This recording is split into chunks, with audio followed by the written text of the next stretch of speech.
राम जी ने क्या किया, दूर से केवट भैया को इशारे से बुलाया। आज सारा संसार राम जी को बुलाता है, लेकिन आज सौभाग्य देखिए कि वही राम जी आज केवट को बुलाते। ये तो वही बात हो गई ना कि कभी गाड़ी नाव पर तो कभी जीवन में नाव गाड़ी पर भी होती है। कहने का भाव कि कभी जीवन में किसी को छोटा नहीं समझना चाहिए। बड़े को भी कभी कभी जीवन में छोटे से काम पड़ जाता है।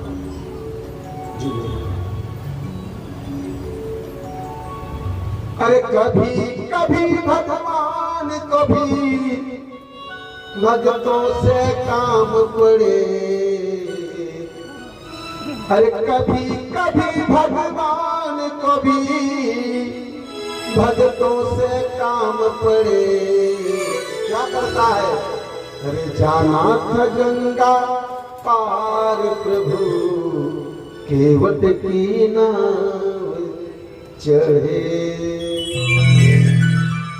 जीवन में कभी ऐसा नहीं समझना चाहिए कि हम बड़े व्यक्ति, हम बड़े आदमी हैं, हमको किसी की आवश्यकता नहीं, भूल जाइएगा। एक न एक दिन बड़े को भी छोटे से आवश्यकता होती है, जरूरत पड़ सकती है।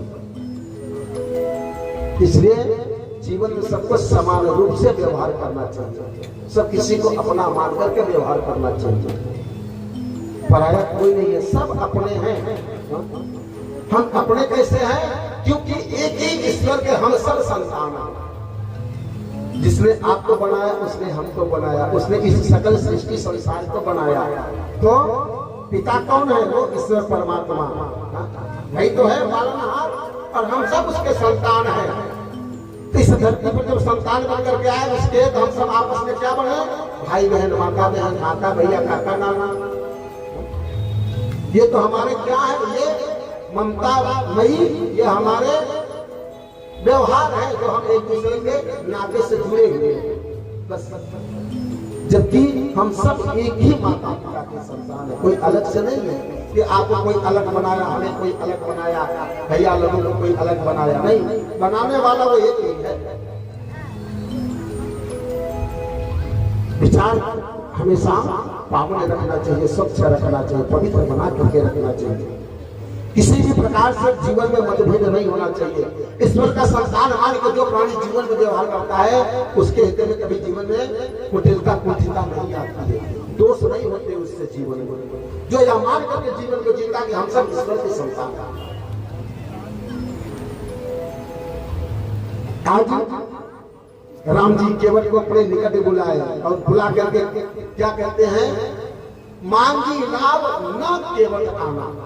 राम जी केवट भैया को बुलाए, जैसे बुलाए केवट भैया दौड़ा चला आया।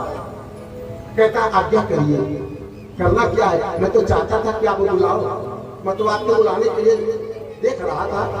राम जी जैसे बुलाए दौड़ा चला आया, आज्ञा करिए क्या करना है। राम जी ने कहा, मांगी नाव, अपनी नाव को घाट के किनारे लेके आओ और मुझे अपनी नाव में बिठा के उस पार लेके जाओ। मांगी नाव, राम जी नाव को मंगाया कहां, किनारे। केवट नहीं आना, न आना, मैं नहीं जाऊंगा ना। मांगी नाव न केवट आना, न केवट लिखा था, नहीं मैं नहीं जाऊंगा, मना कर देता है भगवान। लक्ष्मण भैया कहते हैं, भैया आप नाव पर बैठना चाहते हैं और ये केवट अपनी नाव पर बिठाना नहीं चाहता।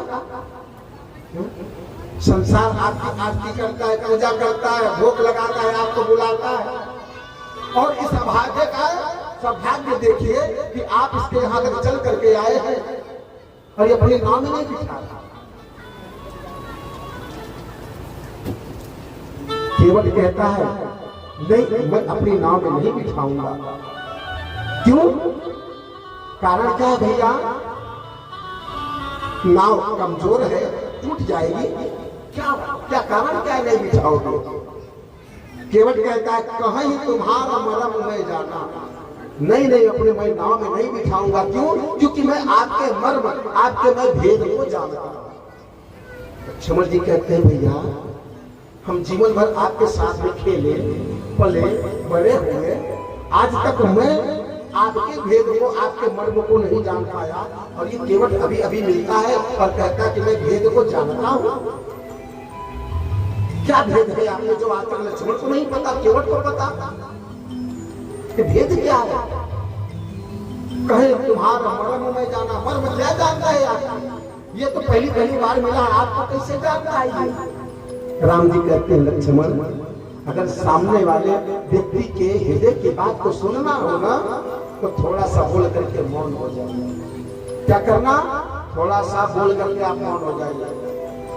किस लिए? क्योंकि सामने वाला अपने पूरे मन की बात कह डालेगा। इसलिए अगर सामने वाले के मन की गति को जानना हो, इनके मन में क्या है, तो आप जीवन में थोड़ा सा बोल करके चुप हो जाइएगा। फिर सामने वाला जो बोलता है ना, फिर वो ब्रेक नहीं लगता। हाँ, ब्रेक नहीं लगता। जो भी मन में सब बता देता है, आप खाली हाउ बस बोलते जाओ, बस सब बता देता है, अपने मन में कुछ नहीं छिपाता। आज मौन हो जाओ और देखते कि केवट और क्या क्या कहना चाहता है। अभी तो कहता कि मैं भेद को जानता हूँ, हो सकता कि और कुछ जानता हो। कि जानता क्या पहले इसलिए मन की बात को जानना चाहता, इसलिए मौन हो जाओ, बस बोलो नहीं।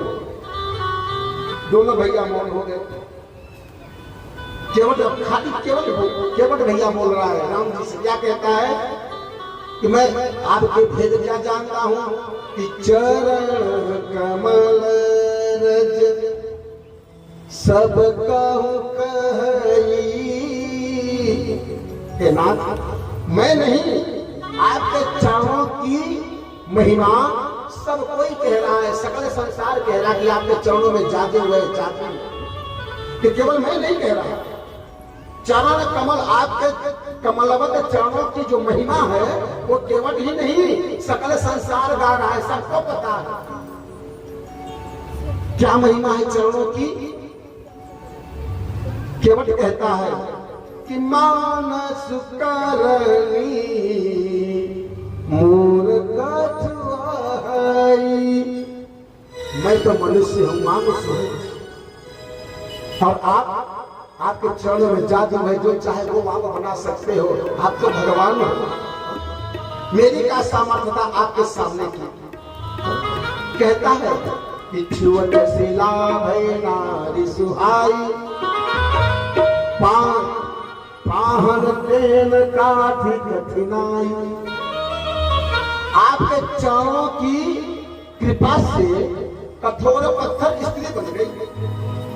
केवल कहता है प्रभु, आपके चरणों की कृपा से पत्थर स्त्री बन जा रही है। ये मेरी तो काठ की नैया है, लकड़ी की नैया, गंगा मैया में हमेशा रहती है और फूल करके कोमल हो गई है। अरे कठोर पत्थर को तो स्त्री बनते से